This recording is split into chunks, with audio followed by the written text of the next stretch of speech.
Hello everybody. आज का topic हम डिस्कस करने वाले हैं that you were never hard to love, they were hard hearted. आज हम डिस्कस करने वाले हैं about the impact of narcissistic abuse. Okay, now पहले ना मैं आप लोग को स्टेजेस समझाती हूँ। ओके, एंड देन हम एज़ यूजुअल जब भी हमारा एपिसोड कंप्लीट करते हैं हम एक प्यारी सी प्रेयर साथ में मिल के करते हैं।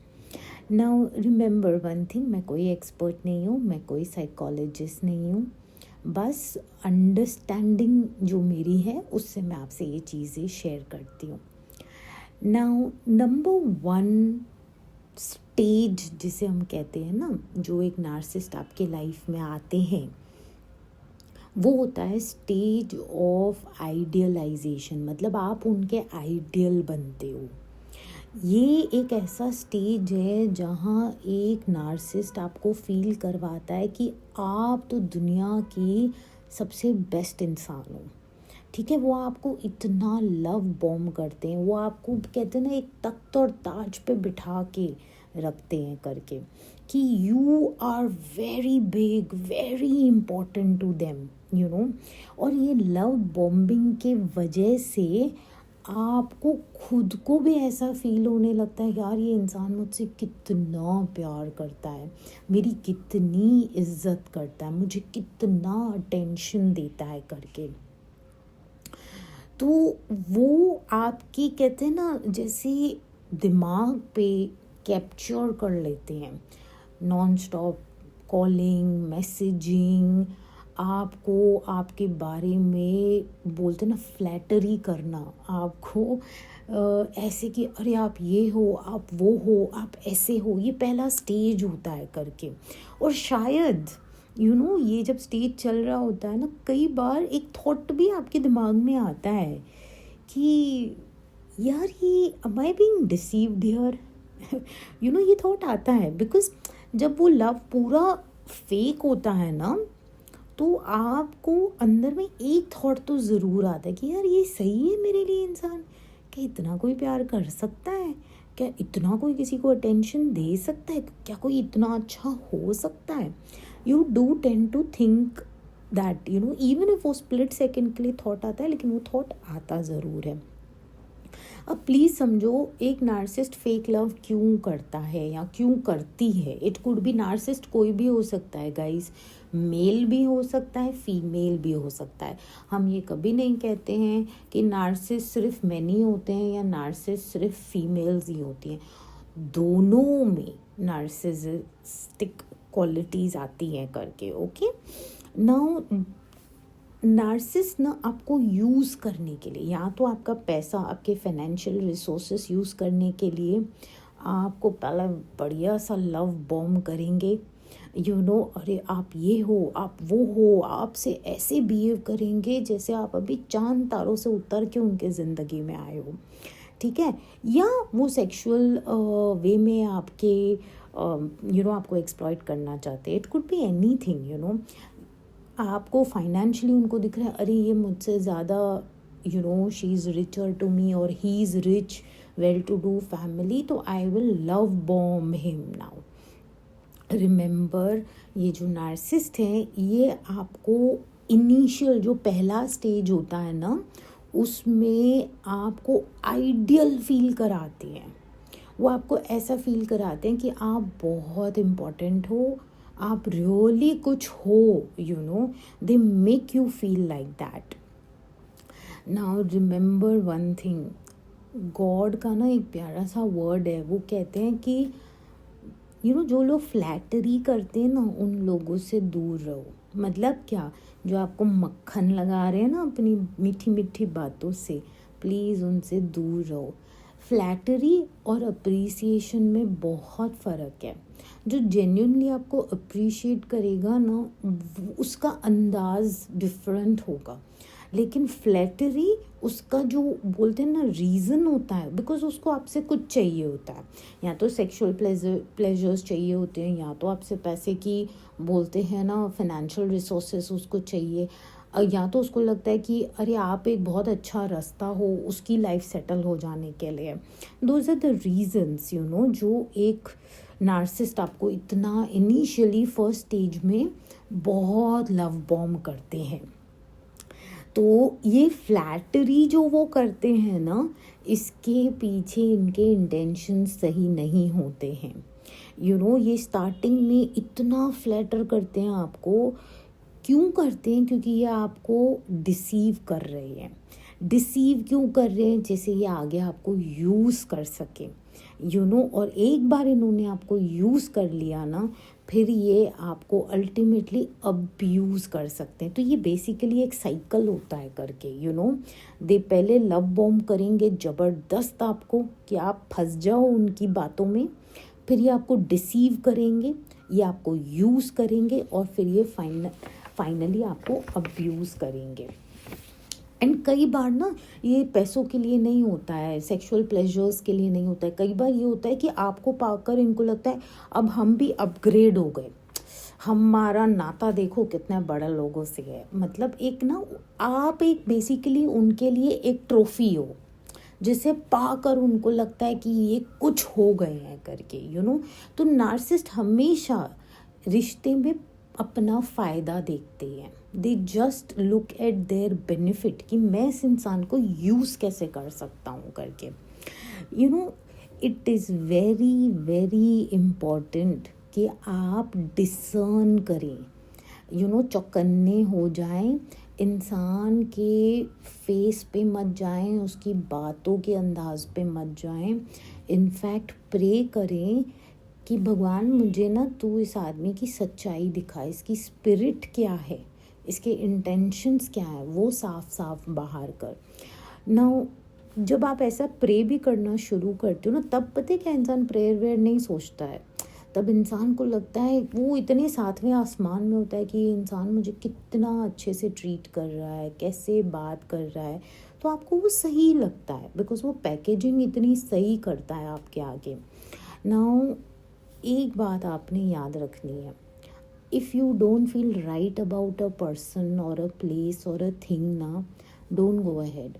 अगर आपको अंदर मन में से एक हल्की सी जैसे वो फीलिंग भी आ रही है ना कि नहीं यार, मेरा मन इस चीज़ के लिए अग्री नहीं कर रहा है, या मेरा मन इस इंसान के लिए अग्री नहीं कर रहा है, देन डोंट गो अहेड। कई बार हमें वो आवाज़ आती है लेकिन हम फिर भी गो अहेड, पता है क्यों करते हैं? बिकॉज सोशल प्रेशर बहुत हाई होता है।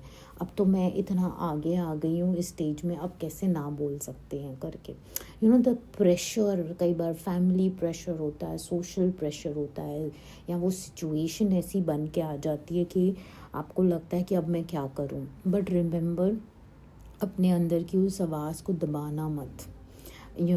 अगर आपको कभी भी लगता है लाइफ में that something is not right, मैं कहती हूँ run from that person and run from that situation, and ये जो नार्सिसिस्ट होते हैं ना, जो पहला स्टेज होता है ना इनका लव बॉम्बिंग वाला, ये इतने अच्छे से मास्टरी लेके आते हैं लव बॉम्बिंग में।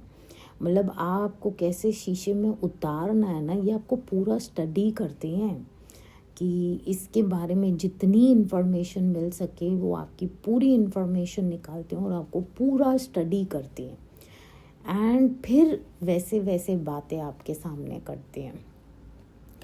नाउ कई बार आपको भी लगता होगा यार, why did I fall for something like that, मैं इस ट्रैप में फंसी क्यों? That could be many reasons, okay. उनमें से एक रीज़न है आपका लो सेल्फ एस्टीम। शायद बचपन में आपको माँ बाप, फैमिली, यहाँ आपके जो फ्रेंड्स हैं, इमीडिएट फैमिली सर्कल है, इनसे मेरे स्टाइल में बोलूँ, सोनिया कलानी स्टाइल में, तो इनसे ना आपको सेल्फ एस्टीम का ना विटामिन नहीं दिया गया है डोजेज बड़ी कम रही है आपके सेल्फ एस्टीम की। तो तभी ही जैसे ये नार्सिसिस्ट आता है ना और ये आपको लव बॉम्ब करता है, तो आपको वो रियल लगता है, वो आपको सच लगने लगता है, बिकॉज आपके बचपन में उस चीज़ की कमी थी, due to any reason. Parents divorce हो गए, मदर की डेथ हो गई, फादर पास अवे हो गए, या सेपरेटेड हो गए, वॉट एवर रीज़न के वजह से अगर आपके चाइल्डहुड में, आपके टीनेज में सेल्फ एस्टीम के विटामिन की कमी थी ना, तो वो इसके लव बॉम्ब आपको, इसका फेक लव आपको रियल लव लगता है करके, बिकॉज पता क्या होता है, जब भी कोई लव बॉम्ब करता है, कोई आपको फ्लैटर करता है, फ्लैटरी बोलता है, तो आपको सडनली अच्छा फील होने लगता है और आपकी सेल्फ एस्टीम ऊपर चली जाती है। दैट इज़ हाउ ये नार्सिसिस्ट पर्पसली आपके लाइफ में एंट्री लेते हैं करके। That is a very very big issue, low self esteem. Also एक रीज़न हो सकता है प्राइड, बिकॉज प्राइड भी फीड करती है फ्लैटरी पे। अगर आपने ज़िंदगी बड़ी सेल्फिश वे में जी है, प्राइडफुल वे में जी है, तो ये लोग तो फ्लैटरी के रास्ते से ही आपके लाइफ में आते हैं करके। Prideful people are easily disarmed by flattery. Best thing, किसी को आपको पता है ना कि ये बंदा बहुत इसमें प्राइड है, बस उसको बोलो तू राइट है, तूने कितना अच्छा काम किया, तू कितना दूसरों का हेल्प करता है, तू कितना अच्छा बिजनेस करता है, तू कितना ग्रेट है, तुझे पता नहीं तू कितना ग्रेट है। मतलब वो फ्लैटरी, मतलब उसकी, आप ना उसको बस हवा में ऊपर चढ़ाते जा रहे हो और उसमें उसकी प्राइड और बढ़ रही है और बढ़ रही है और बढ़ रही है करके। नाउ एक वो भी रीज़न हो सकता है कि अगर एक इंसान की लाइफ अंदर से बड़ी एम्प्टी हो, दैट मीन्स वो नाम के लिए तो पूजा पाठ करते होंगे, शायद मंदिर हर जगह जाते रहेंगे, बट एक्चुअली में ना वो गॉड के साथ टच में नहीं है। मतलब उनका रिश्ता गॉड से गहरा नहीं है। That is not beyond all the दिखावा ऑफ द वर्ल्ड, तो दैट इज़ ऑल्सो, जब आपके अंदर वो खालीपन होता है ना, that could be one of the reasons जहाँ नार्सिसिस्ट आपके लाइफ में आते हैं और आपको अपनी बातों में फंसा देते हैं। अब आप कहोगे सोनिया, नार्सिसिस्ट का लाइफ में आना और गॉड से डीप कनेक्शन ना होने की क्या कनेक्शन है? देखो, जिससे आप रोज़ फ़ोन पे बात करोगे ना, आप उसकी आवाज़ भी पहचानोगे, कई बार तो आप वो क्या कहने वाला है आप वो भी समझ जाते हो। सेम वे जब आप गॉड से रोज़ डीप लेवल पे टच में रहोगे ना, नॉट दिखावे के टच में, ओके, नॉट बिकॉज किसी ने आपको बोला है 2 वेडनेसडे जाके ये घंटी बजाओ, not that level, not superficial level, okay, but genuinely जब आप गॉड से कनेक्शन में रहोगे ना, तो गॉड की बातें आप समझना शुरू कर दोगे। गॉड पता है क्या करते हैं? हर इंसान पे विश्वास मत करो, उसके स्पिरिट को देखो, देखो कि क्या ये सच में गॉड की तरफ से है ये इंसान। स्पिरिट देखो इंसान की, उसके दिखावे, पहनावे, बातें, जो वो दिखा रहा है उसे मत देखो। लर्न करो कि प्रे कैसे करते हैं, गॉड की जो हमको वो हंचेस आती है ना अंदर से, उसको कैसे सुनते हैं करके। तो जब भी एक, मैं कहती हूँ जिसकी ना अंदर से सेल्फ एस्टीम अच्छी होती है ना, बचपन से उसके माँ बाप ने उसको अप्रिशिएट किया होता है और उनकी कैसे कहते हैं ना, विंस को सेलिब्रेट किया होता है पेरेंट्स ने, तो जिनका विटामिन डोज बड़ा अच्छा होता है ना, सेल्फ एस्टीम जिनकी बड़ी अच्छी होती है ना, तो जब भी कोई कॉम्प्लीमेंट करते हैं ना, तो they always pause and they smile and they से थैंक यू। वो पता है क्या, वो समझ जाते हैं कि इस कॉम्प्लीमेंट के पीछे कोई प्लॉट तो नहीं है, ये समझ जाते हैं। वो अगर कोई उनको आके बोलता है ना, I love you baby, you beautiful baby, you this, तुम कितनी अच्छी हो, वो एक सेकंड दिमाग लगा के बोलते भाई इसको अंदर से चाहिए क्या, इसको पैसा चाहिए, इसको सोना चाहिए, what does this person want, now love bombing stage में ये एक परफेक्ट नार्सिसिस्ट जो बोलते हैं ना, परफेक्ट वे में अपने आप को दिखाते हैं कि आप आइडियल हो, आप बेस्ट हो इस दुनिया के, और आप जैसा कोई है ही नहीं करके। एंड वो अपने आप को भी वैसे प्रेजेंट करते हैं आपके सामने कि वो भी कुछ हैं, और देखो हाँ, अब वो आपकी लाइफ कितनी बेटर बना देंगे, वो कितने सही इंसान है। अगर वो आपसे, आप दोनों की शादी हो जाएगी तो ज़िंदगी कितनी खूबसूरत हो जाएगी। वो फ्यूचर फेक करते हैं आपके सामने, आपको फ्यूचर ऐसा बताएंगे अपनी बातों में, मैसेजेस करके, फ़ोन्स पे मीठी मीठी बातें करके कि हम ना ये करेंगे, हम वो करेंगे, हम दोनों बहुत इंटेलिजेंट हैं, हम ऐसे बिल्ड करेंगे। वो आपको फ्यूचर फेक करते हैं, वो असलियत में दूर दूर तक वहाँ नहीं होते हैं। They fake the future.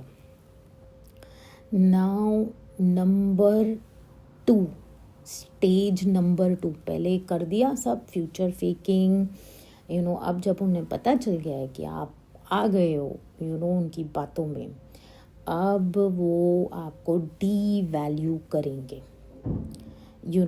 तो जो लव बॉम्बिंग स्टेज था उसमें वो आपको बार बार बोल रहे थे आप तो बेस्ट हो, आप तो बेस्ट हो, बट द मिनट आपने उनकी किसी चीज़ को नो बोला, से फॉर एग्ज़ाम्पल वो आपसे शादी करते हैं पैसे के लिए, और बाद में शादी के बाद आपने बोला नो, मैं फाइनेंशियल रिसोर्स नहीं दूंगी आपको, उसके बाद वो आपको पूरी तरह डी वैल्यू कर देते हैं।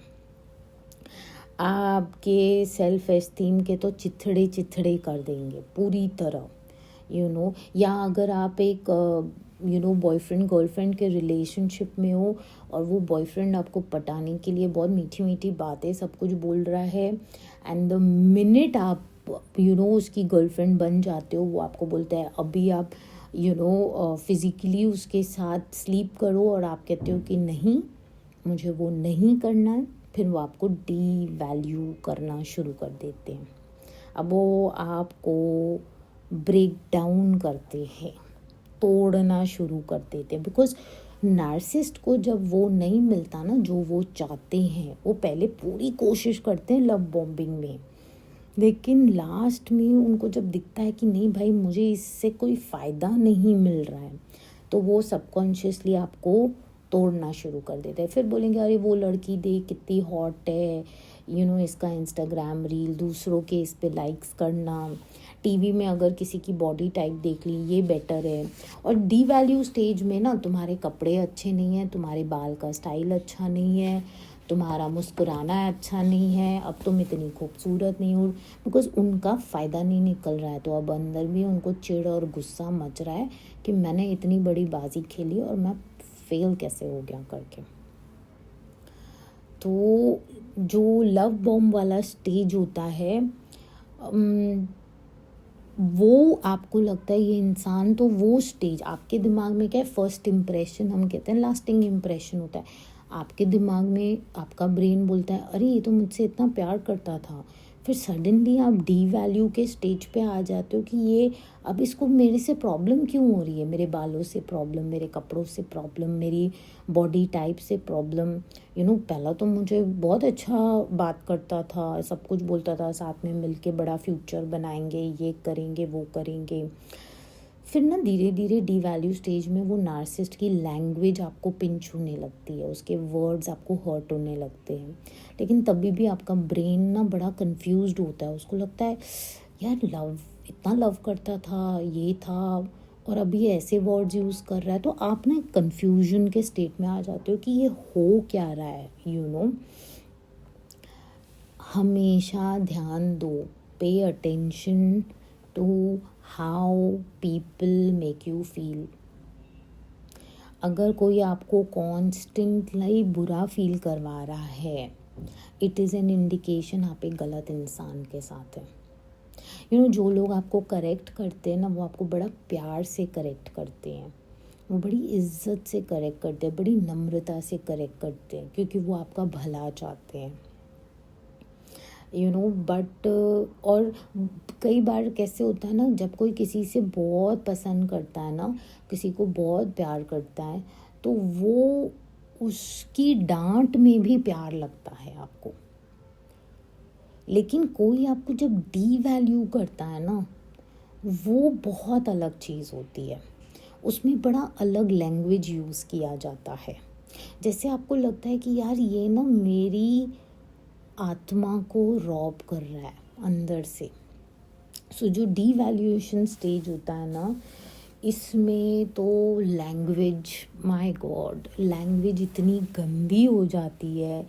बात बात पे ताने कसना, बात बात पे नेगेटिव बोलना, बात बात पे ऐसा फील करवाना कि आप तो गुड इनफ नहीं हो, बिकॉज उनका फ़ायदा नहीं निकल रहा है अभी, तो गुस्सा चढ़ रहा है।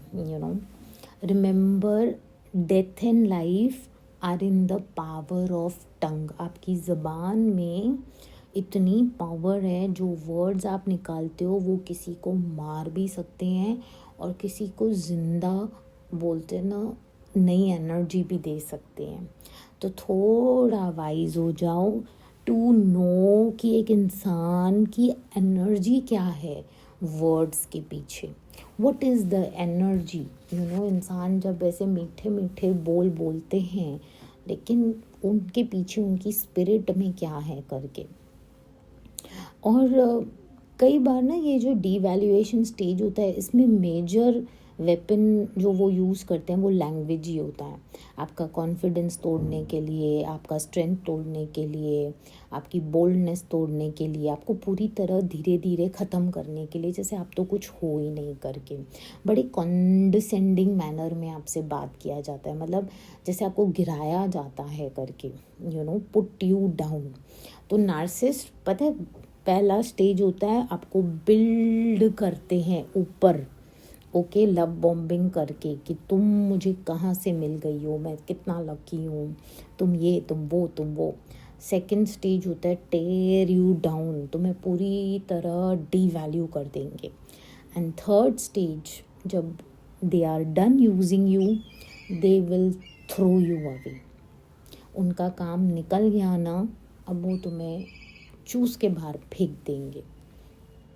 सो जो नार्सिस्टिक अब्यूज़र होता है ना, ये पहले जो लव बॉम्ब का पिक्चर पेंट करते हैं ना, ये सिर्फ और सिर्फ आपको ट्रैप करने के लिए करते हैं, आपको यूज़ करने के लिए करते हैं और फिर आपको डिस्कार्ड करते हैं। दैट इज़ वाई गॉड कहते हैं किसी भी इंसान को अपने लाइफ में एंट्री देने से पहले अपने इनर सर्कल में, जिससे आप रोज़ बातें कर रहे हैं, अपनी ज़िंदगियाँ शेयर कर रहे हैं, प्लीज़ प्रे करना सीखे, बोलना सीखे, गॉड अगर ये आपकी तरफ से है तो ही मेरे ज़िंदगी में आए, नहीं तो मुझे नहीं चाहिए, ब्लॉक कर दें इसको। अगर ये आपकी तरफ से नहीं है तो ब्लॉक कर दें, और मुझे स्पिरिट ऑफ विजडम दें, मुझे स्पिरिट ऑफ डिसर्नमेंट दें, जैसे मैं समझ सकूं, सो मैंने आपको तीनों चीज़ें एक्सप्लेन कर दी। पहले आइडियलाइज करते हैं वो आपको लव बॉम्ब करके, फिर डीवैल्यू करते हैं और फिर वो आपको डिस्कार्ड कर देते हैं करके। नाउ पता क्या होता है, आपका ब्रेन ना अंदर ही अंदर सोचता है पहले स्टेज में तो इतना लव बॉम्ब किया, दैट मीन्स ये अच्छा ही इंसान है। डीवैल्यू में आप कंफ्यूज हो जाते हो कि यार ये हो क्या रहा है, ये ऐसे क्यों बोल रहा है, ऐसे क्यों बिहेव कर रहा है। डिस्कार्ड स्टेज में तो मतलब आप काम हो गया बेटा, लेकिन आपका ब्रेन फिर भी होप करता है कि नहीं, ये एक दिन इंसान बदल जाएगा, मैं इतना प्रे करूँगी ना कि ये एक दिन बदल जाएगा। लेकिन ये होप है ना, जब पूरी नहीं होती है ना, दिन ब दिन, हफ्ते भर हफ्ते, महीने भर महीने, साल भर साल, जब ये होप बोलते हैं ना नहीं पूरी होती है, तो आपका दिल सिक होता है, आपका लगता है कि ये कब बदलेगा, और नार्सिस पता है क्या करते हैं, वो आपको ना एक स्ट्रिंग पे रखते हैं। एक नार्सिस्ट के साथ जब आपका रिश्ता होता है ना, तो बेसिकली आप एक ट्रॉमा बॉन्डिंग में फंस जाते हैं। मतलब एक साइकिल होता है, ओके। पहले अगर वो आपको हर्ट करेंगे, दैट मीन्स आपको इमोशनली अब्यूज़ करेंगे, बड़ी बुरी तरह से डीवैल्यू करेंगे, डिस्कार्ड कर देंगे, साइलेंट ट्रीटमेंट भी देंगे, फिर आपको बोलेंगे अच्छा मैं ट्राई करूँगा, बदलूँगा, थिंग्स बेटर होंगी, और जब आप फाइनली उन पे ट्रस्ट करने लगते हो कि चलो मैं एक और चांस देती हूँ बिकॉज रिश्ता इतना इम्पोर्टेंट है, और तो फिर वो वापस अब्यूज़। तो वो साइकिल कभी बोलते हैं ना ट्रॉमा बॉन्डिंग का, ख़त्म ही नहीं होता है। जैसे कहते हैं ना, कभी आप कहीं बॉडी पे अगर हम इचिंग करते हैं, लेकिन वो स्क्रैच करने की बार बार फीलिंग होती है, ऐसे लगता है बंद ही ना करूँ स्क्रैच करना, करती रहूँ उसको, खुजली को बोलते हैं ना, करती रहूँ scratch. Trauma bond is like the each you can not scratch. अंदर से ना आपको वो डिस्कम्फर्ट फील ही होता है, आप रोक नहीं पाते हो अपनी अंदर की आवाज़ सुनने से कि यार ये कुछ ठीक नहीं है इस रिश्ते में।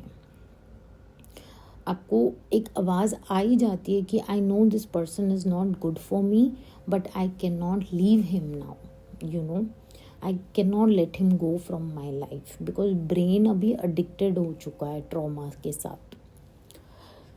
जो लोगों का ब्रेन ट्रॉमा से अडिक्ट होता है उनको कहते हैं को डिपेंडेंट लोग। को डिपेंडेंट वो लोग होते हैं जो अपने बिहेवियर से एक इंसान को एनेबल करते हैं, ताकत देते हैं। एनेबल करना मतलब दूसरे इंसान को डिपेंडेंट ताकत देते हैं कि आप पुअर मेंटल हेल्थ के हो जाओ, अंडर अचीव करो, इमोशनली इमेच्योर हो, बिकॉज मैं हूँ ना, मैं सब कर लूँगा या मैं सब कर लूँगी, मैं ही सब मैनेज करूँगी, मैं सब कर लूँगी, आई विल मैनेज एवरीथिंग। घर देखना, काम देखना, ये इश्यूज़ देखना, वो इश्यूज़ देखना। आप को डिपेंडेंट इंसान का बिहेवियर नार्सिसिस्ट को एनेबल करता है कि वो इमोशनली इमेच्योर रहे, पुअर मेंटल हेल्थ रहे और वो अंडर अचीवमेंट में रहे। को डिपेंडेंसी पता है आपको बड़ी कम उम्र में सिखाई जाती है। को डिपेंडेंसी का मतलब है कि आप दूसरे इंसान पे डिपेंडेंट हो। आपकी जो आइडेंटिटी है ना इस समाज में, वो उस इंसान के वजह से ही है। वो है तो आप हो। It's like your identity is dependent on that person. और आप भी ना जब को डिपेंडेंट होते हो ना तो एक अप्रूवल ट्रैप में फंस जाते हो। आप चीज़ें करते ही रहते हो कि अब भी शायद मुझे अप्रूवल मिल जाएगी, अब भी शायद मे बी दिस टाइम मुझे वो बोलते हैं ना बैज ऑफ ऑनर मिलेगा, अप्रूव्ड मिलेगा करके। नाउ कभी आपने ऐसे देखा है रास्ते पे अगर आप चल रहे हो और एक बहुत ही ख़तरनाक एक्सीडेंट हुआ है, आप घर आते हो लेकिन फिर भी वो आपके दिमाग को डिस्टर्ब करती है चीज़ें, या ऑफिस में बड़ा गंदा लोगों का झगड़ा तू मैं देखी और आप घर आते हो और वो आवाज़ें आपको तभी भी खौफ रह जाता है करके ना। एक नार्सिसिस्ट के साथ जब एक को डिपेंडेंट एक रिश्ते में कई साल रहता है ना, तो आपको भी जब बाहर निकलते हो तो इंसानों का खौफ हो जाता है, आपको रिश्ते का खौफ हो जाता है कि ओ माय गॉड आपको लोगों पर से बेसिक भरोसा ही आपका निकल जाता है। आप हर वक्त ना, जैसे आपका नर्वस सिस्टम, आपकी बॉडी कहती है अब पता नहीं कौन किस वे में यूज़ करना चाहेगा। So there is deep level of आपको ना ट्रस्ट के इश्यूज़ हो जाते हैं लोगों से ऑल्सो।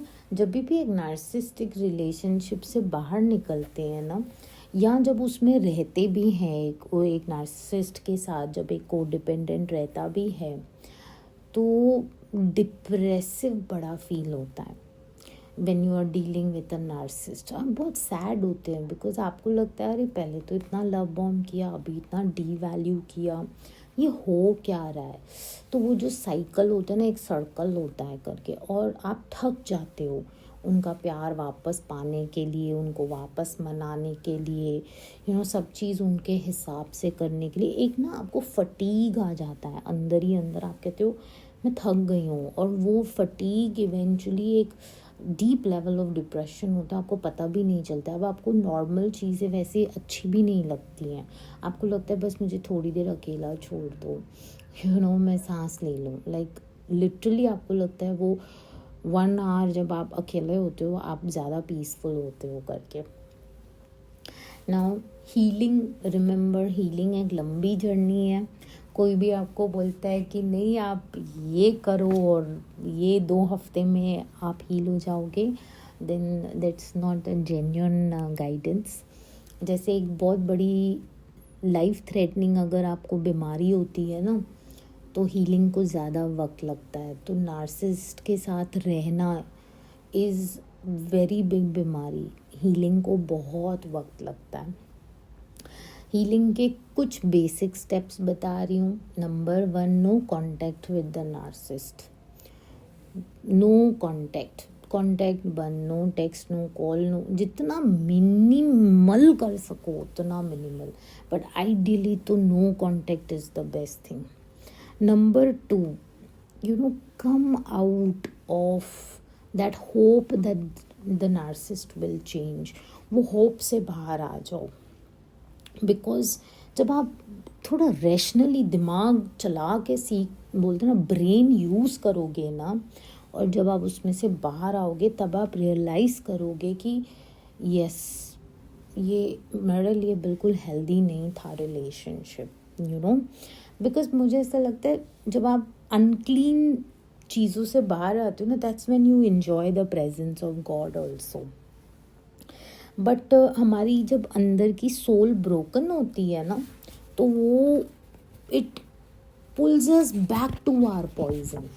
हमारे अंदर के ना कुछ खड्डे होते हैं हमारी सोल के अंदर।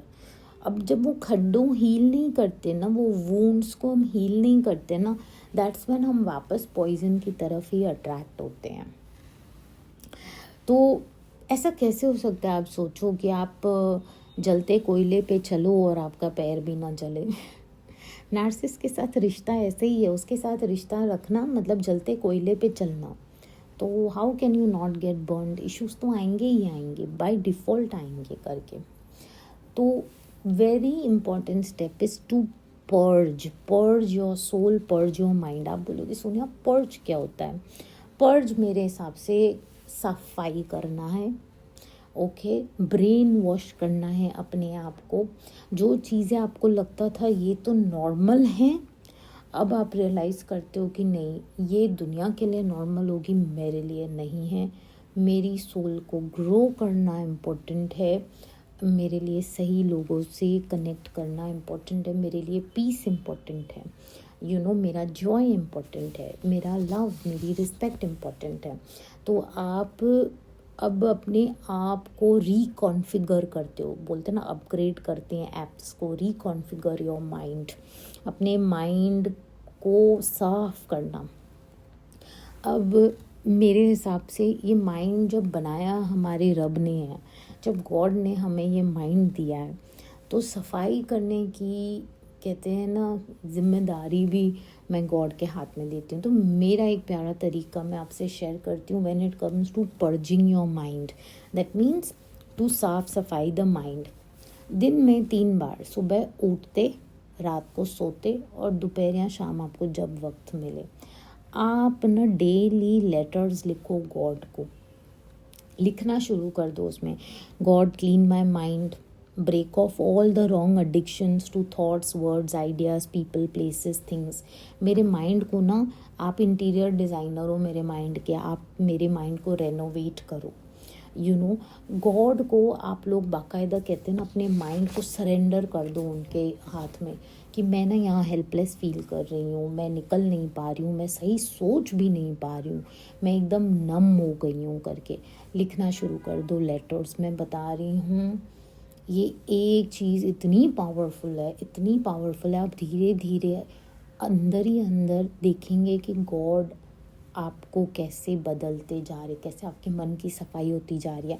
आपके सामने वही रील, वही यूट्यूब वीडियो, वही सही लोग आएंगे, वही चीज़ें कहेंगे, वही आप किताब पढ़ेंगे। इट्स लाइक लिटरली जो लेटर में आप गॉड को लिख रहे हो ना, वो बाहर वो करते चले जा रहे हैं। That's the beauty of writing letters to God. ये एक चीज़ तो मैं फुल ऑन रिकमेंड करती हूँ।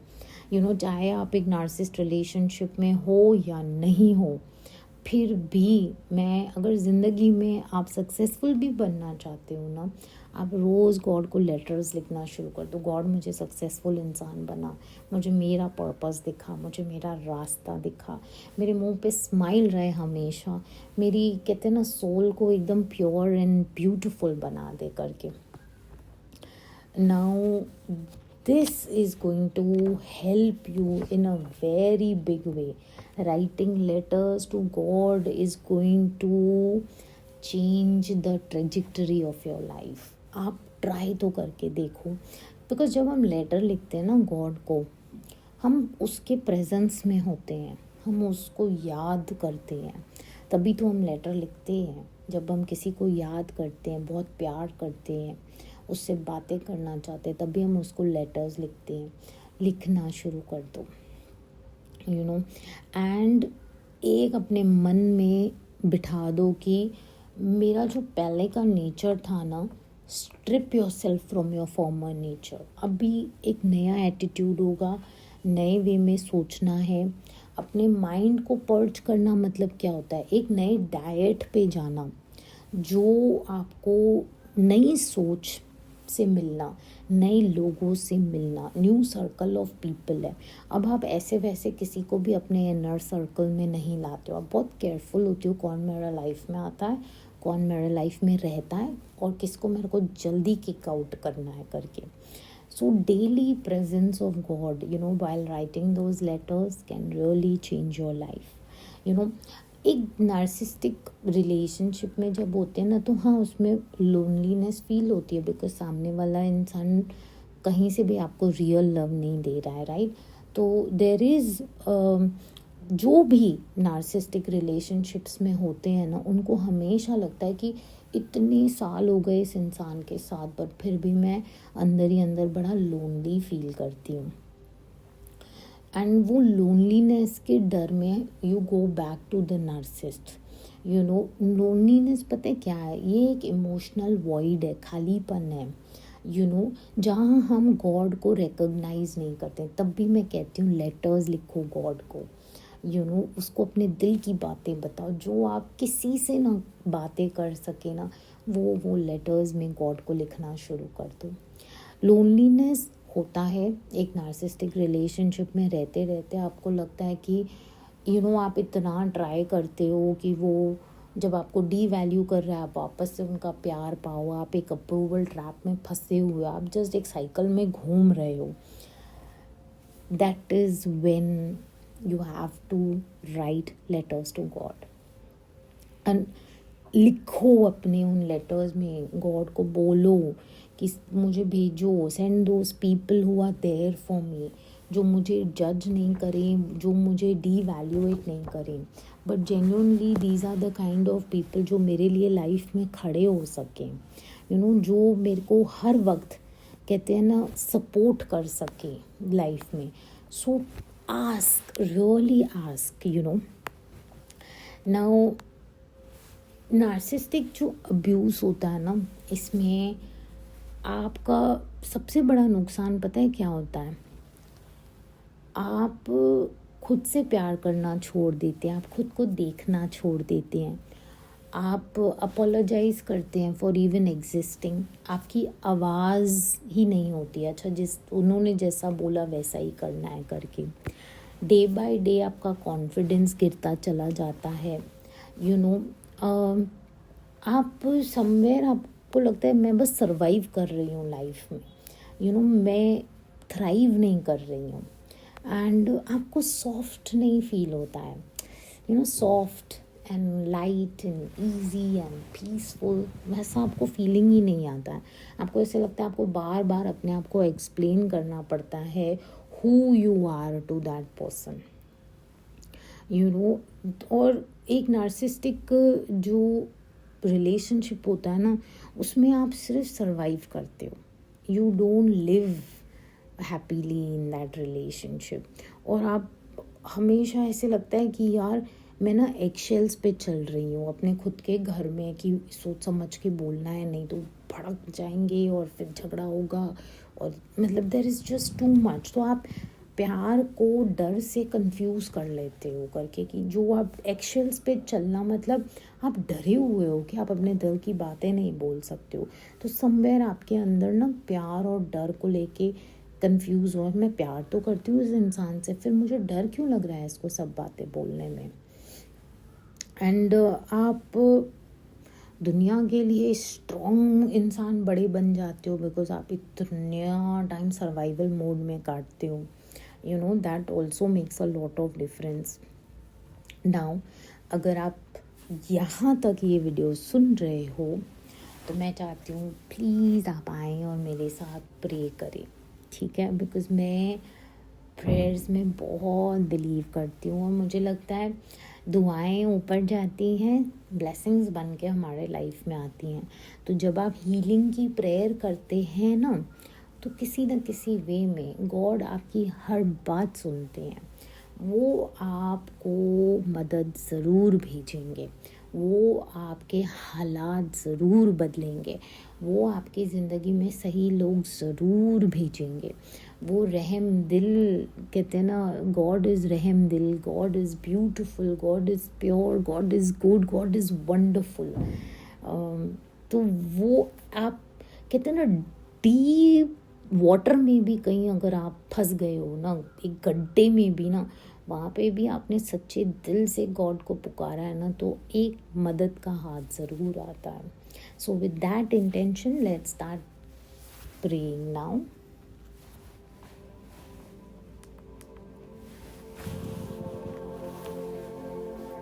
Dear God, my Father God in heaven, my one true living God, मेरा सच्चा परमेश्वर, मैं आज आपके सामने आती हूँ विथ माई हार्ट। इस हार्ट ने बहुत कुछ कैरी किया है जो जिसकी इतनी कैपेसिटी भी नहीं है।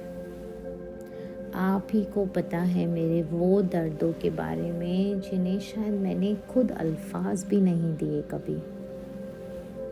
आपको मेरी कंफ्यूजन पता है, मेरे डर पता है, मेरे अंदर के डाउट्स पता है, मेरे अंदर का खालीपन पता है।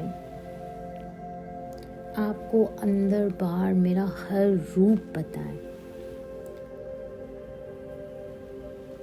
लॉर्ड, मैं आपको दिल से इनवाइट करती हूँ मेरे लाइफ में कि आप आएं, मेरी रूह के अंदर आएं और हर उस जगह को हील करें, यू नो, जो दुख में है, जो दर्द में है, जो तकलीफ में है लेकिन बोल नहीं पा रहे। टच करें मेरे हर उस हिस्से को जिसने चुप रहना सीखा है, जिसने अपनी कीमत को भुला दिया है। मेरी आवाज़ को रिस्टोर करें, मैं फिर से बोल सकूं मैं क्या सोचती हूँ, मैं क्या समझती हूँ, मैं क्या चाहती हूँ। मेरे कॉन्फिडेंस को रिस्टोर करें, मेरे एबिलिटी टू ट्रस्ट को रिस्टोर करें। मैं लोगों को फिर से यकीन कर पाऊँ उन पे, उन्हें देख सकूं, उस कॉन्फिडेंस को रिस्टोर करें। हर उस झूठ को मेरे अंदर से हटा दे जो मेरे मन में न जाने कब से पल रहे हैं। हर उस मेमोरी को हटा दे जो आज भी मुझे परेशान कर रही है। हर उस पैटर्न को ब्रेक कर दे जो मुझे गलत लोगों की तरफ अट्रैक्ट करके जा रहा है। एंड गॉड, दिल से मांग रही हूँ आपसे, आप तो मेरे पापा है ना, मेरे गॉड है ना, पापा मम्मा गॉड सब आप ही हो। मेरे लाइफ में ना आज इस पल से सिर्फ राइट लोग आए, वो लोग आए जो सच बोले, वो लोग आए जो बड़े सॉफ्ट हो, काइंड हो, सिंसियर हो, वो लोग आए जो मुझे प्रोटेक्ट करें, मुझे हार्म नहीं करें। वो लोग आए जो मुझे देखें बट मुझे यूज़ ना करें। वो लोग आए जिनकी आंखें मेरी रूह पर हो, मेरे बॉडी या मेरे पैसे या मेरे रुतबे पे ना हो। वो लोग आए मेरी ज़िंदगी में जो मेरे दिल को ऑनर कर सके इंस्टेड ऑफ वोंडिंग इट।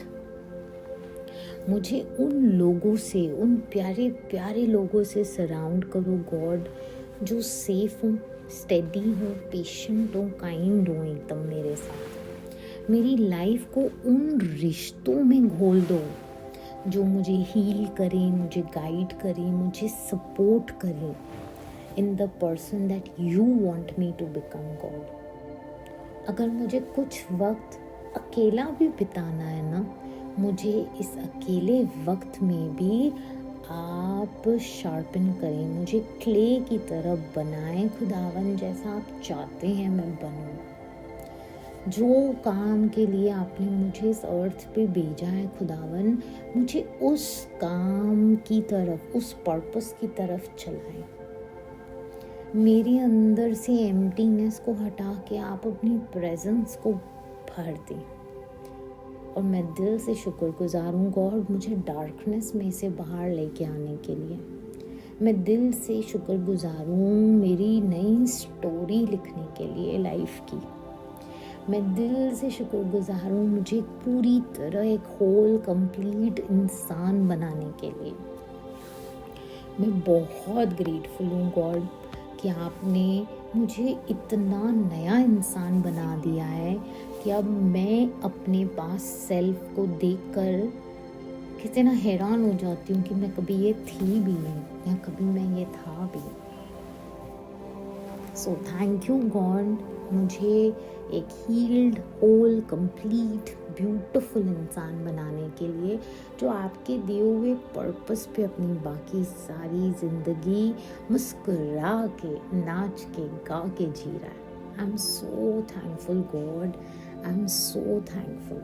आपका कण कण शुक्रगुजार हूँ कि मुझे हर पल आपने इस कदर फिर से खड़ा कर दिया है, ऐसा बना दिया है, सारी दुनिया देख के हैरान है कि वाओ, दिस इज गॉड। ये तो सिर्फ गॉड ही कर सकते थे इसकी जिंदगी में।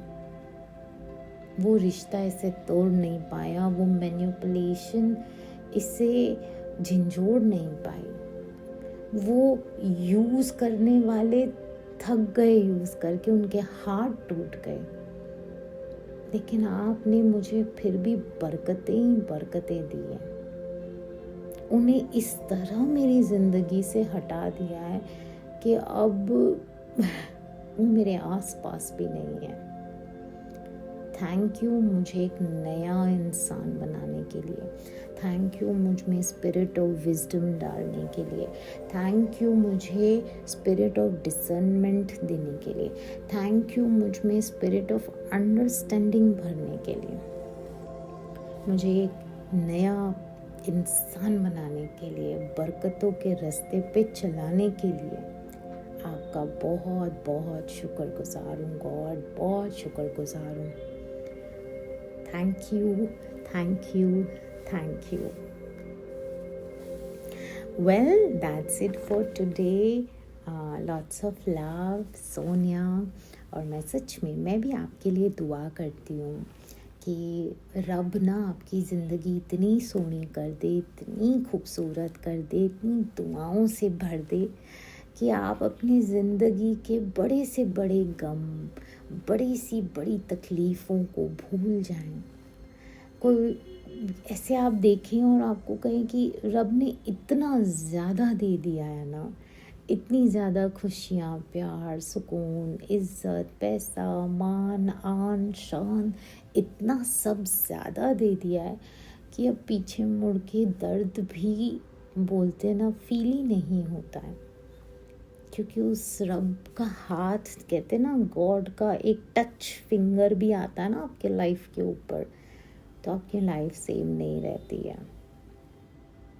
तो ये मेरी दुआ है आपसे कि आप सब बहुत हील हो जाएं। एंड एक सिंपल रिक्वेस्ट है, रोज़ गॉड को लेटर्स लिखना ना भूलिएगा। हमेशा सुबह उठते ही, बिस्तर पे बैठे बैठे, अभी पैर भी नहीं नीचे ज़मीन पे चढ़ा, लेकिन आपकी किताब पास में ही पड़ी होती है और आप उठ के गुड मॉर्निंग पापा गॉड, कैसे हो आप, आई लव यू, मेरा दिन आपको सरेंडर कर रही हूँ, चलो जहाँ ले जाना है ले जाओ, जिनसे मिलाना है ले जाओ, यू नो, हर वक्त मुझे प्रोटेक्ट करके रखो। और थोड़ा सा आज पैम्पर हो जाएगा गॉड, मज़ा आ जाएगा, थोड़ी पैम्परिंग कर देंगे आप मुझे तो। अच्छा God, can you show me how good my life can get today.